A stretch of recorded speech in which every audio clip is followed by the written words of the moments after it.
I know you probably don't do live streams too often, do you? Once in a while. I haven't gotten good at them yet, so You will, Julie. You will. I believe in you. Uh, All right, had some let's. tech fun with Restream, so Okay. Hello, everybody. Welcome back to another episode of Rapid Results with Andrew Weiss. We have an amazing guest today, the wonderful Julie Hood. And in case you don't know who this Julie person is, do you know how people struggle to get their knowledge out into the world, especially as an online course? Well, that's what Julie Hood of CourseCreatorsHQ.com helps people with to make it faster and easier for making the online course world easier for you. Julie, welcome to the show. Oh, thanks so much for having me, Andrew. I can't wait to talk to you today. This is going to be so much fun. Yeah, I'm excited too, and our audience is chomping at the bit. Especially the online course world is ever evolving, especially post-pandemic, and so the fact that you're one of the queens of that, I know you're ready. I'm definitely excited for that. So, as usual, as tradition, we're going to ask Julie, tell us what's the biggest and best business deal you're most proud of. So I have listened to a bunch of your episodes. I knew you were going to ask this, and I was thinking about it today, and I realized, we had some really fun partner launches that we did. So my clients were partners with some really cool people like Tony Robbins and Dean Graziosi and from the success one of the success guys. And I realized, though, those weren't the ones that I was the most excited about as far as being able to work with them. They were great learning experiences, and to see how they do everything when they're doing their big 7-figure launches, that was fun. But really, where I got excited was my clients when they are able to get their courses together and get them out into the world. There is just something so special about seeing someone take that first leap, get that message out there, get their first course done, and the excitement of it. For me, I was like, I get a lot more from that than I did from those big, huge launches that we worked on. So, No, I love it. Just the fulfillment factor of helping someone see a journey from A to Z, essentially. That's amazing. exactly, you got it. And so tell us, when it comes to the online course world, what do most people get wrong when it comes to monetizing their online courses? Oh, wow. So there's so many things that I could talk about, but and definitely we'll share some of these so that your listeners can avoid them. I think the first one that comes up almost with almost every single one of my course creators is they have so much to share. They have this wealth of knowledge that they just want to give and give and give. So they make a course that is huge and the ultimate guide to their topic. And it's so big that they either can't finish it or their students get into it and their students are overwhelmed. Hmm. So learning that concept of narrowing down, keeping things simpler, keeping it to where it's a manageable level for you and for your students, it's a big talent. And I always feel bad because it comes from such a good place. They just want to share, like, I have all of this stuff that I want to tell you about. And so that I think is really tough for a lot of course creators. The second thing that comes up a lot when they're trying to launch and trying to find their students is the fact that they haven't gotten it out in front of enough people. So Hmm. if we think about it, and when you're getting in front of folks, there might only be 3 to 5 out of 100 people who hear your message that are really ready to purchase at that point. So you do have to get in front of a lot of really a large number of folks if you want to have a bigger launch. And so I think that's really tough sometimes for course creators because they get this messaging that, oh, you just create this and you're going to have all these sales and it's just going to be so simple. And then it can be a little frustrating sometimes when that doesn't happen immediately. So we try to kind of prepare everyone and then work around that to make sure that they're aware and get in front of their audiences. So those are probably the two main things. And then there's a bunch of other smaller things. If you want to dig in more on that, we could, but No, obviously, yeah, it is too bad how people think they have to reinvent the wheel each time when it comes to online course world. And when there are experts like you out there, you're like, please don't do this. 100 other people are making this mistake, but you don't have to. And David Meltzer, he coined the phrase the dummy tax. Like why be a dummy when other people have already been a dummy for you? We'll teach you how to not be a dummy. That's great. I love that. Let me make the mistakes for you. Yes, so. Yeah, exactly. And so that's a really good point you bring up too, that when people don't have the proper guidance and training, they think, oh, if I just put everything, my whole life's knowledge into an online course, of course people will go through the whole thing. When I like what you said, you're like, oh, well, let's start with one section at a time. And then once people get to that section, they can go to another section. So that's a really good point too. Let's talk a little bit about the marketing promotion thing you talked about. So you said, I know one of your top lead magnets, we'll get to the end there, but as a preview, like you help people figure out what's a good idea for what you should talk about in the first place. Let's talk about that a little bit. Like, how do you help people come up with what they should give an online course on in the first place? Right. So I was working with one of my clients this week, and this might be super helpful for folks. And she was going through initially, what could she teach about? So what was she an expert in, and what were the different things that she could teach about? And then we started looking at, okay, who would be interested in purchasing this? Like, why would she wanted to help people with resumes. And we were kind of looking at two different angles. One was just helping somebody who's looking for a job to improve their resume. But then the other side of it was looking at, okay, who would want to help other people with resumes? So, for example, like a career coach would be somebody that they are probably going to look at someone's resume. They want to be good at helping them fix it. So it was really, really digging deep into who would be interested in that? Why would they purchase it? And then the big, big important question that everybody needs to answer is, can you find them and get in front of them? So, we realize career coaches is a pretty good fit. And where could they be? How would she find them if she was going to try to sell this course on doing resumes better with your clients? Where could she get in front of them? So those are all the kind of deep questions that we dig into when we're trying to work on marketing and selling, and figuring out, okay, once you get that part figured out, then the rest of it comes together pretty easily. But that I would say is kind of the where you want to start, is really paying attention to who's going to buy this, why would they want to buy it, and is the pain big enough that they're going to pay for an answer? So there's places you can go look to. I like to have my folks check out, is there an Amazon book out there about your topic? If there's a book, somebody else has already kind of reached this audience. Or are there Facebook groups for this audience? That's another really good place to see, can you find them there? So some of those questions come up a lot, just to figure out where's my group and how can I get in front of them? Yeah, I know. And answer the public too, right? For what are people searching online? Like how do you make a resume? How do you make your resume better? And just like being able to create that content around that, essentially, in your own perspective, of course. So I love that. Just like based on your idea, figuring out not just what's one group example of who would like the idea, but what are the several variations of that group, and be able to find all that. So that makes a lot of sense.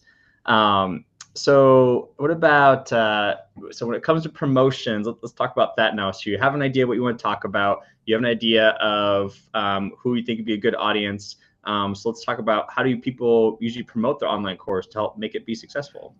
Right. So a couple of places to get started. We all have social media accounts where, if nothing else, we have friends and family and possibly some colleagues who know about you and know what you're doing. So I start there so that you can say and maybe put out a post even ahead of time that's, hey, I'm thinking about teaching some training and helping folks with how to do resumes, or helping folks with how to do online courses.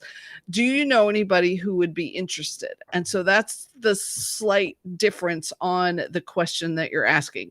It's not, would you be interested? It's, do you know anyone who would be interested? And Mm. so then you'll get some interesting responses and folks who will say, oh yeah, my cousin is trying to get a new job, so I think he might be a good fit. Let me tell them about it. And you want to start from there, then building an email list. And this was one of the things I learned from one of my mentors that is so, so, so essential. I've actually been doing, the one thing I have been doing since the very, very beginning back in 2001 is email. And then I learned the power of it as I was working with this client. And she was relentless about making sure that emails got sent out regularly, almost like a magazine or a newspaper. And you know how they are constantly publishing, you can count on they're going to have a new episode out, a new magazine out, the same sort of thing. That's how she looked at her email. And so the same sort of thing is what course creators and experts want to do, is you start building those list of people who are interested in what you're talking about. Usually you have some kind of free lead magnet that you're giving away, something free to get them started.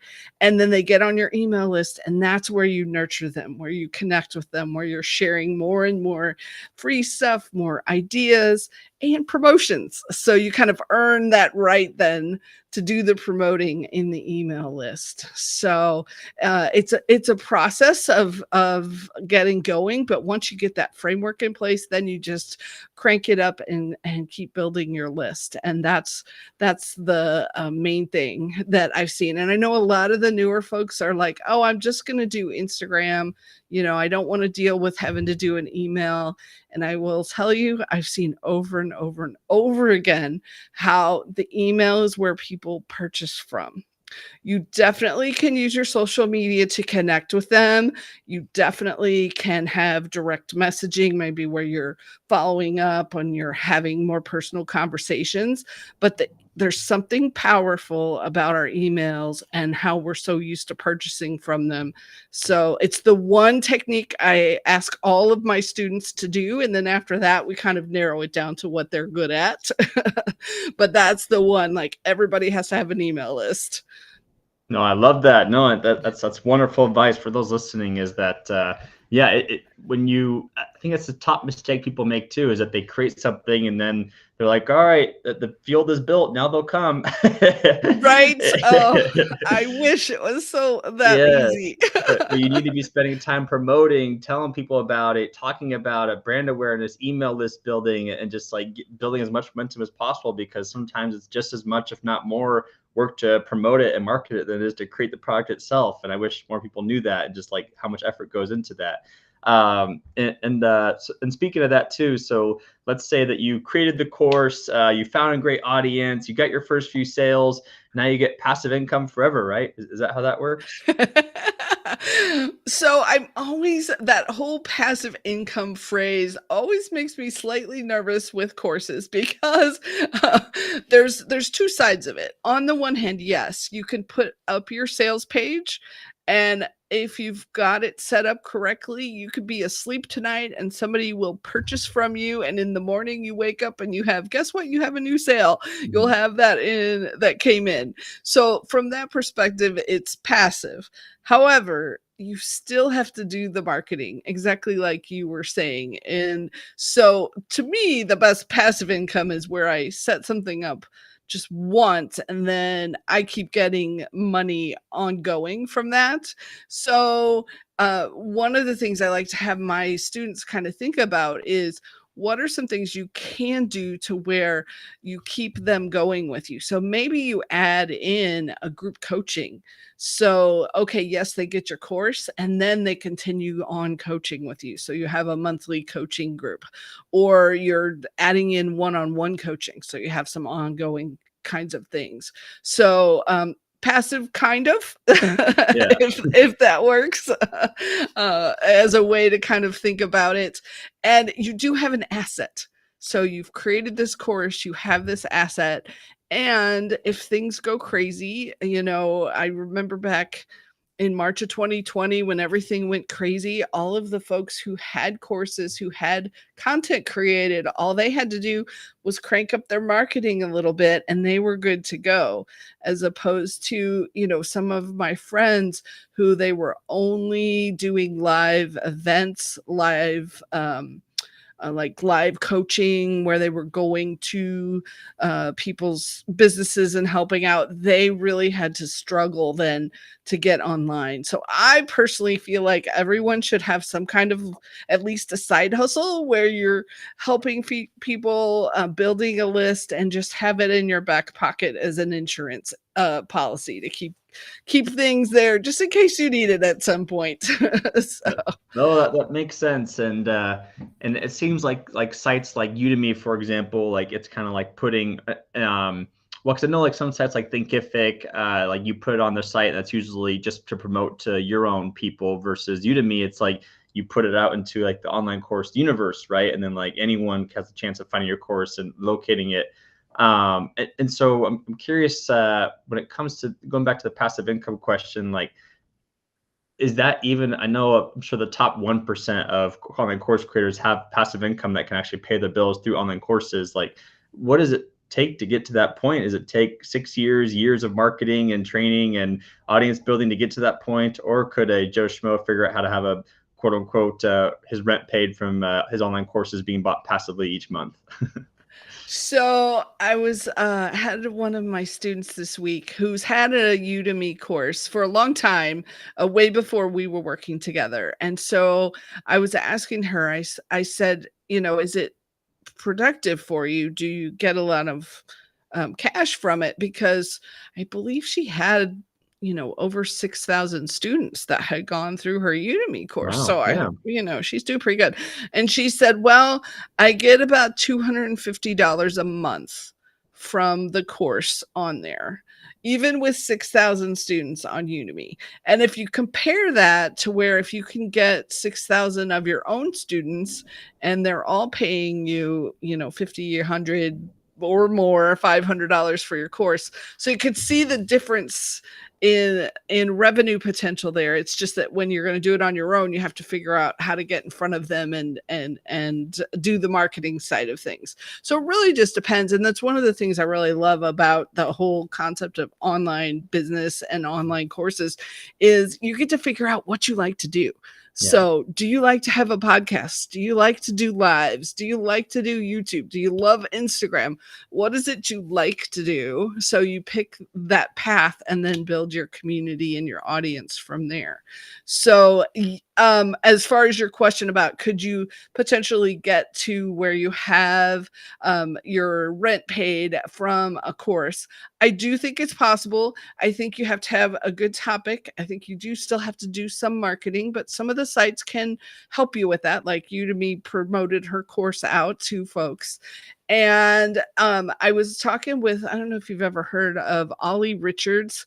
He runs a company called Story Learning, where they help people learn foreign languages through stories. Oh. So it's really cool. And he gives away a whole document. It's like over 100 pages where he talks about how he built Story Learning into a $10 million company. Wow.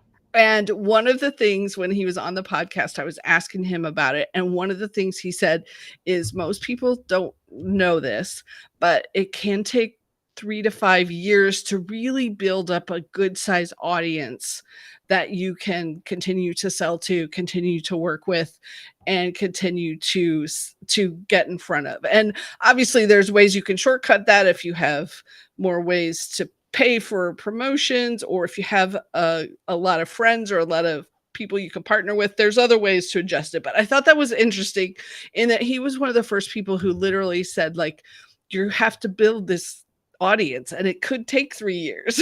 Yeah. So I like to be practical. I know a lot of people just want to tell all the good side of things, and it is incredibly wonderful when you get that sale and you're like, oh, I got cash from what I know. I didn't Yeah. have to, go and put a widget together. I actually was able to use my knowledge and help someone and get paid for it. So that's a wonderful part. And then I like to be practical with everyone about how the marketing side of things can go. So yes to the potential for the rent side of things. You just want to be aware of what it could take. Does that make Yeah. sense? No, that makes sense. And so, yeah, it goes back to like, yeah, it's unfortunate people only see the end result of things. Like, the biggest thing on the internet right now is Joe Rogan getting $250 million from Spotify. And they're like, wow, he's such a lucky podcaster. It's like, no, he literally spent 20 years of his life building one of the largest audiences in the world. And like, did like all these things, did 3,000 episodes. And so it's like you said, like, yes, it's possible, but you got to know the work and the background and context behind what it takes. And so when you mentioned that one client who had 6,000 students, don't you get the email addresses from those 6,000 students? So does she now have a 6,000 person email address? Like no, it doesn't work that way. Unfortunately, no. She does have a way that she can message them, and she can't promote her own things, but she can provide additional content to them. So we were kind of looking through, like, what does Udemy allow you to send out? Mhm. Obviously they don't want you promoting your own courses and pulling people off their platform, Yeah. but if you're providing additional content and additional information for your students and maybe updates to the courses, so there's ways to stay connected and kind of stay in front of them and keep messaging them. So I was glad to see that there is some additional communication going on that you can do. I got it. Okay. So just kind of summarize everything. Like, yes, the online courses, if done right, can bring you passive income. If you're a quote unquote Joe Schmo, but it's usually enough for like a nice steak dinner once in a while. But if you stay dedicated to your craft for several years, do like partnerships and training, and just like keep building and building, then that's when it can have that opportunity there. So that's definitely good to know. So let's talk more about your client stories. I can tell you love giving examples of these. My original question is, what's some of your best and worst promotional campaigns for online courses? But I'm sure you have plenty of the worst. But let's talk about some of the things that have worked when it comes to some promotional campaigns for some of your clients. Yeah, great question. So, one of the things that's really tough, especially for early launchers, is realizing you're going to have to talk about it a lot. So, let's go out and ahead of time, we're going to think about what are some different ways that we can message this and give people lots of really good info when we're trying to get them to come buy our course. So, plan out like 10 emails that you're going to send out about the content, about the course, and give some good nuggets as you're going through, so that then people are like, oh wow, Andrew can help me with that. Oh, if he's giving that away for free on his lives, I can't imagine what his full course is like. So that's where you want to get to, is where people are so excited about what you're already sharing that they want to take that next step. So take the time to kind of sit down and think about, okay, what am I teaching first and giving away and sharing, and then what's going to be the next step. So I'll let you behind the scenes a little bit on some of the things that I share. So we're going to have that get your own free find your profitable course idea that folks can grab. It's a little mini training, takes you about 15 minutes to kind of figure out if you've got a good idea or if it's not. And so I give that out because if you think about it, that's one of the very early steps. If you're going to do a course, you want to know if it's a good idea or not. So I give that out freely to my audience so they can get on my list. And then their next step is, oh, okay, I've got a good idea. Now I have to figure out how to actually put this together and where to put it, where to host it, how to actually create a course and all the tech behind it and all of those things. So then they can jump into my full course on that. So that's one of the here's a first step. I'm going to give you this step. And then the next thing is come do my course. So it's a little bit of a subtle angle, but if you really take the time to think about it, it can work really well. So, and you asked me about another one of my clients. She helps folks, schools and districts that are trying to put together their plans for how are they going to build up their district, what are some things that they need. And she's really good at, she helps with the statistical side and the planning side of things. So she has some free stuff where she helps people think about, okay, if I'm going to do a survey, what is it I need to be talking about? What do I need to make sure I include? And then once they start that part, then they can jump in with her on the full planning. Like, here's how you take all this data, and here's how you analyze it, and here's how we'll help you figure out what to do with it. So it's the same sort of thing of what's this first step, and then what am I going to sell next? That's the next piece of it. So hopefully that gives your listeners something to think about when they're trying to, rather than just sitting down with a blank screen and going, oh, I have to figure out what to say. That's where I like to have folks get started. No, I love that of also just making sure you understand, yeah, like you said, understand that you need to talk about it a lot and just like get ready to shout from the rooftops practically every day. And also, like, I know some people still don't know what like a launch means. Like, they hear all these launches all the time. How do you define a launch for someone when you're like, let's do a launch together? Yeah, that's such a good question. So for me, this would kind of be the Julie Hood definition of a launch. It's when you have a specific date where you are going to be offering your course, your group coaching, what your event that you're starting, and it's going to be open and available for a certain amount of time. And then all of the time before that, which might be a couple weeks, might be a month, might be 3 months, all of that time ahead of it is the pre-launch time where you're connecting with people, you're working with partners, and you're preparing your audience then that, hey, on March the 2nd, I'm going to have this incredible opening and you can come join me. And all of the things that you're doing in that time period pulls together your whole launch. So it's a date specific kind of thing, usually is what's the launch side of things. And then from there, there's so much that you can do. Is it emails? Is it lives like we're doing? Is it social media posts? Is it connecting with partners and asking them to promote for you? There's just a multitude of things that I'm actually doing a big launch promotion to teach people about launching coming up in March. So those are some of the decisions we're going to make and work on emails and that kind of thing so that they can have the whole launch planned out ahead of time of what they're going to do. So that's my definition of launching.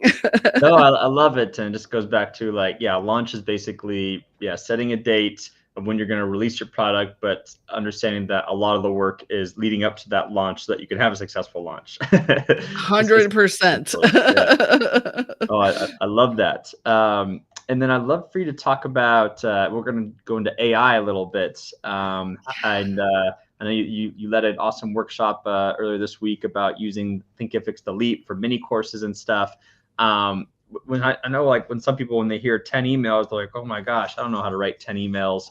What are your thoughts on having AI help you write your emails and help you create your content? And I know, I think there's an app called like Gamma.ai where you can just say, make me an online course about how to make resumes for career coaches, and it'll automate a course for you. What were your thoughts on all that? So a couple different things. First, let's talk about the email side of things, because I'll share with your listeners kind of a little behind the scenes secret ninja trick here. So I did a promotion for a workshop back in January, and I wrote the emails myself.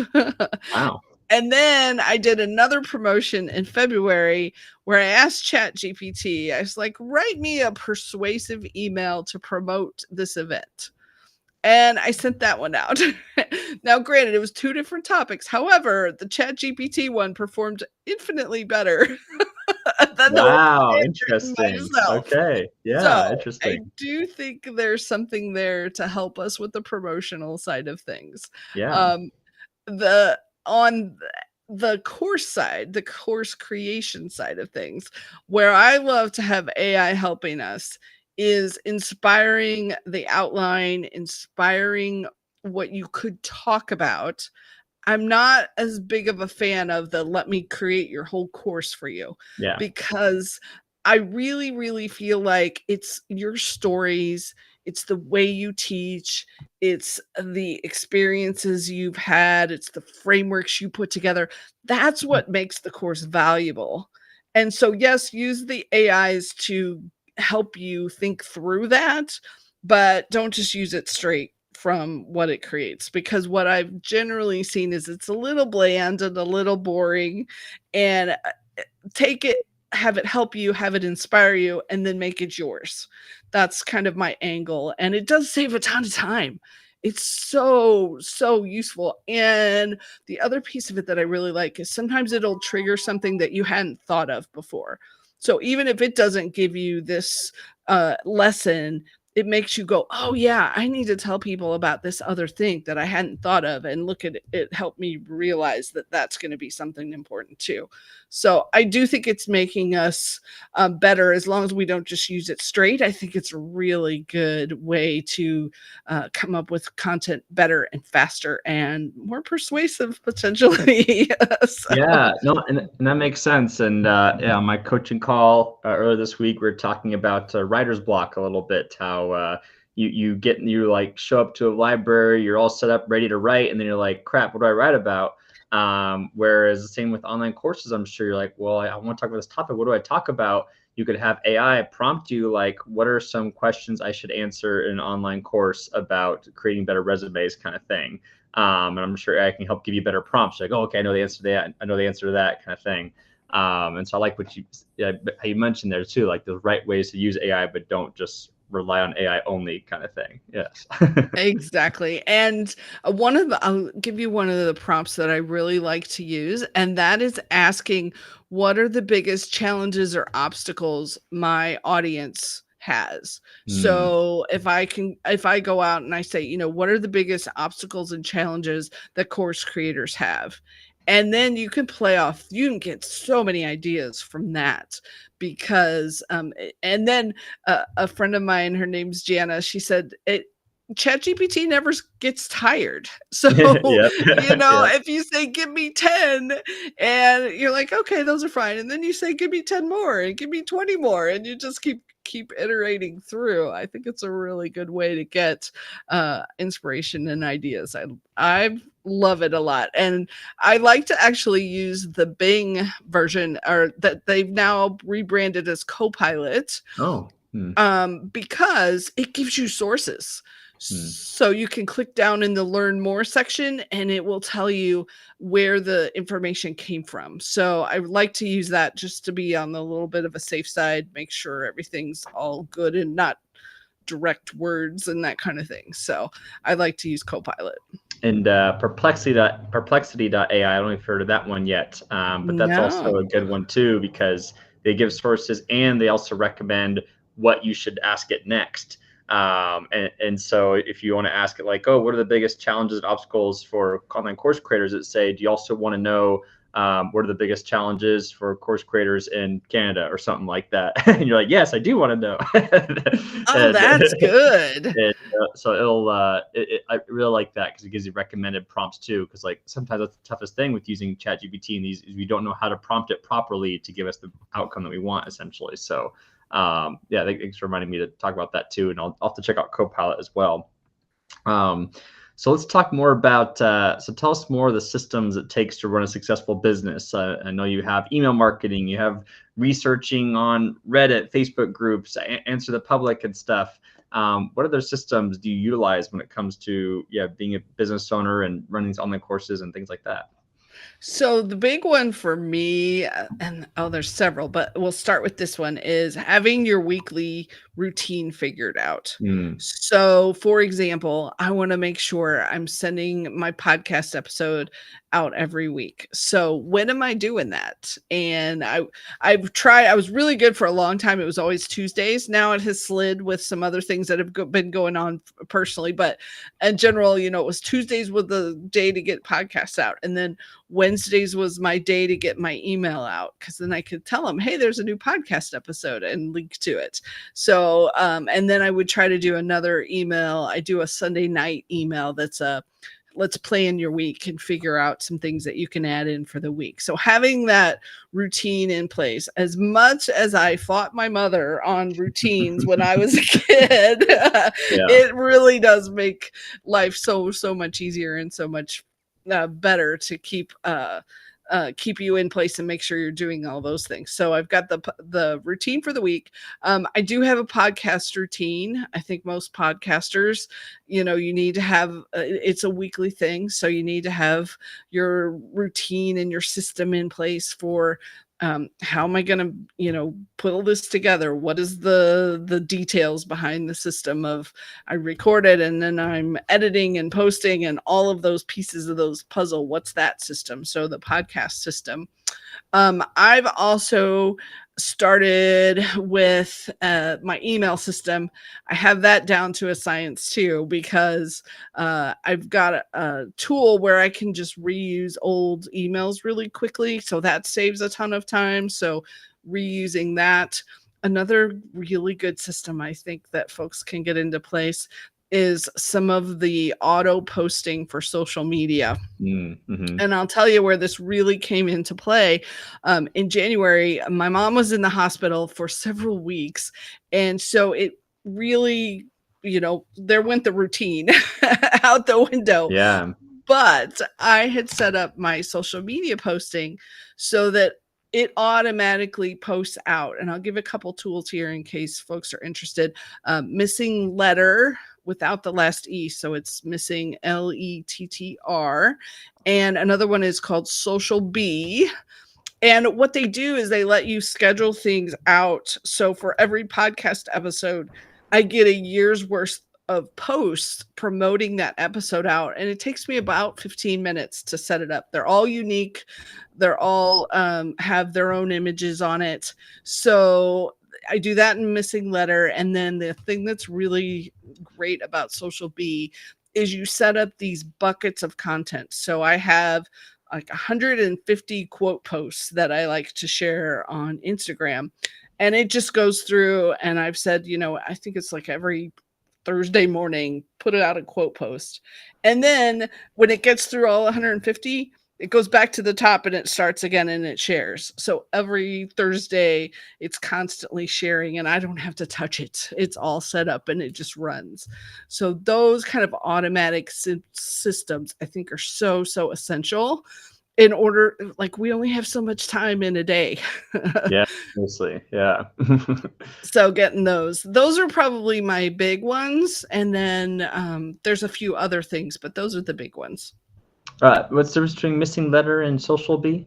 So Missing Letter lets you do the year of posts. So I get like 9 posts spread out through the year for a podcast episode.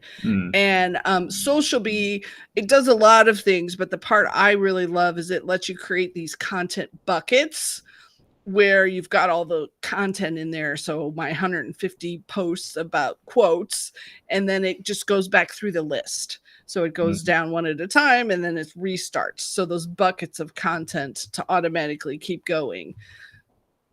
Very cool. Yeah, we use later.ai, but yeah, sometimes I feel like there's unlimited social scheduling tools out there, and this Missing Letter thing, that definitely seems very cool how like recycles things. And what's the tool used to help recycle your emails? So I use one called drip.com, and the main thing about it that I think is so nice is their regular editor is similar to just sitting down with Microsoft Word and typing. And when I need to add an image, it's just, click the image button and you pop it in, as opposed to I've worked with so many email tools where it is a process to put an email together and you're having to like create boxes and create rows and create putting an image in. It has to be completely resized and just like all of that. I don't have to deal with it. Just handles all of it. So that makes it easier for me to get an email out fast. That was my big thing. So it's a little pricey. I've thought about leaving a few times because especially as you build your list, it gets kind of expensive, but the time savings is there, so that's why I stick with it. Gotcha. Yeah, I know. I think there's a website called dripscripts.com. Yeah. Yeah, have you used them before? Yeah, I love they're kind of not exactly like a chat GPT, but the same sort of concept of here, let me help you pull together your emails and give you ideas. So it's really good. No, good. Okay. All right. Well, there's some awesome tools for everyone listening. And so the next section, I wanted to ask, tell us more. Who are some of your mentors and inspirations for helping you grow your business, and online course world, and entrepreneurship in general? Yeah, so I'll go back actually when I started in the corporate world and kind of had this weird journey of my degree is in computer science. And I realized probably when I was a junior, I can specifically remember the time I was sitting in the computer lab working on this program and I couldn't find the bug. And I was sitting there and I was thinking, "Oh my gosh, I don't know if I wanna do this for the rest of my life," because it could take me 5 minutes, it could take me 6 hours to find this problem, and I have no idea. Yeah. And it was this, like, heart-wrenching kind of thought of, "Oh my gosh, if I'm not gonna do this, what am I gonna do?"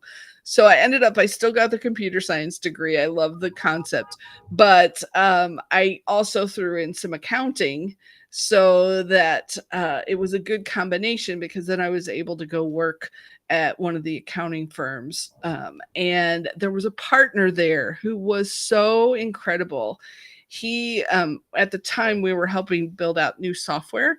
And one of the things that he was so good at being a group leader in is he would bring us as we were kind of the lowly folks in the experience. He would bring us to the meetings with the client to make sure he didn't promise things that we couldn't do.